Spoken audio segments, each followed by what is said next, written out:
Here's hoping they end the Year of Shadow with a bang when the third Sonic movie comes out.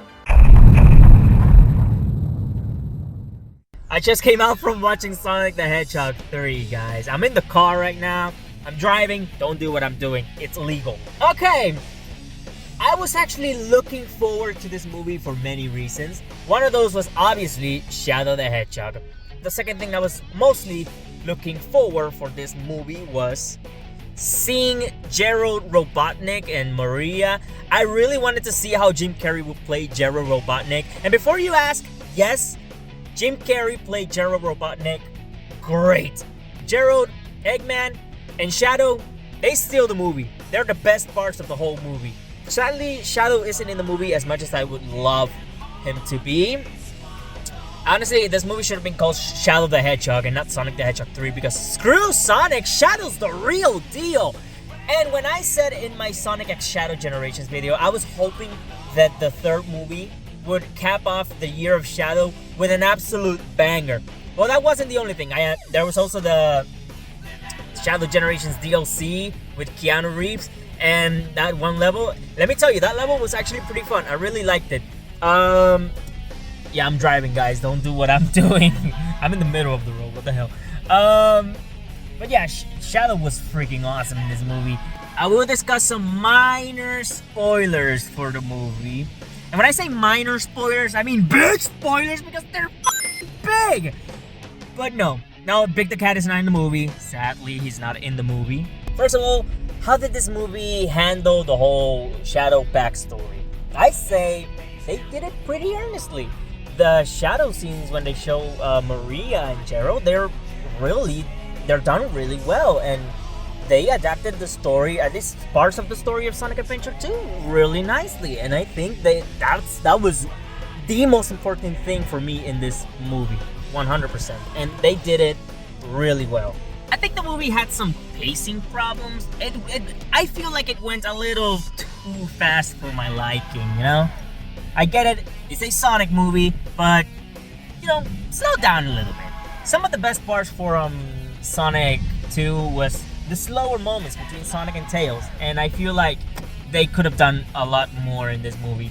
By the way, before you Tails fans ask, yes, he does have more than 3 pieces of dialogue in this movie, and he is actually the unsung hero of this movie. And it's kind of like Sonic the Hedgehog 2 in a sense. In Sonic the Hedgehog 2, the game by the way, Tails was there, but he wasn't that important unless you get the bad ending in quotations, and then he becomes the unsung hero where he saves Sonic. It's the same thing with this movie, and I absolutely adored it.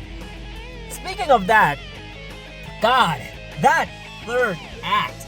Okay, before we get there, this is unscripted, can you tell? There was this scene where Stone and Robotnik broke up, and that absolutely destroyed me. I was like, no, not my gay Sonic characters. This is the worst day of my life. But that third act, Jesus Christ, that third act, it was insane. The whole movie had problems, I admit. Yeah, they had a lot of problems. It wasn't a great movie. It was a good movie, but man, that third act is what made the movie go from good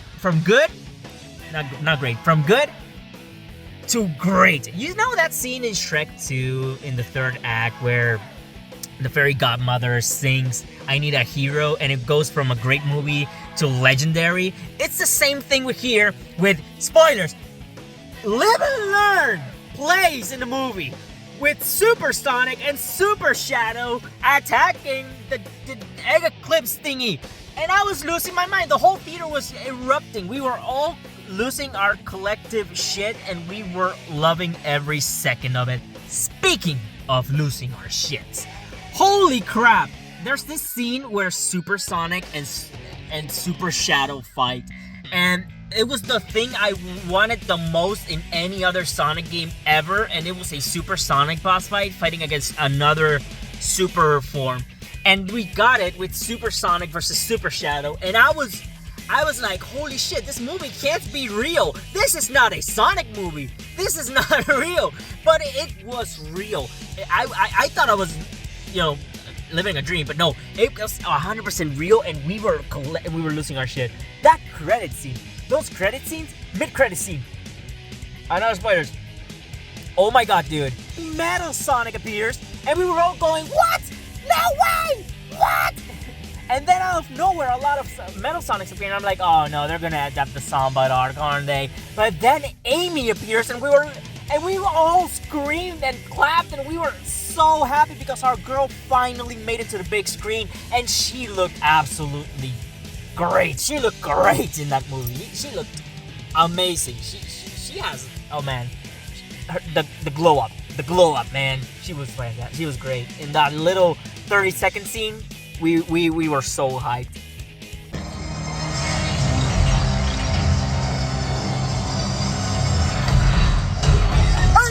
Amy! What? No way! Yeah, the movie may have some problems. The pacing isn't the best. Of course, there's moments where Sonic does pop culture references and they're not funny, ever.